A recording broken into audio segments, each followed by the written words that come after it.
নমস্কাৰ। আজি মই অৱসৰ গ্ৰহণ কৰা স্কুল ৰেলৱে উচ্চতৰ মাধ্যমিক বিদ্যালয় মালিগাঁৱৰ বাৰ্ষিক বঁটা বিতৰণী অনুষ্ঠানলৈ আমন্ত্ৰিত অতিথি হিচাপে উপস্থিত থাকি সঁচাকৈ ভাল লাগিল। স্কুললৈ গৈ সতীৰ্থসকলক লগ পোৱাৰ লগতে ৰেলৰ উচ্চপদস্থ বিষয়াসকলৰ লগতে সাক্ষাৎ কৰি খুব ভাল লাগিল।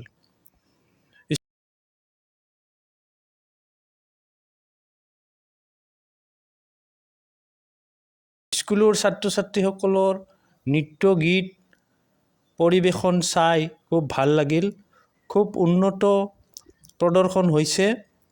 স্কুলৰ অধ্যক্ষৰ লগতে ছাৰ বাইদেউসকলে যি সন্মান জনালে সঁচাকৈ আপ্লুত হ'লোঁ। স্কুলখনৰ ভৱিষ্যত আৰু উন্নতি হোৱাৰ কামনা কৰিলোঁ। ধন্যবাদ।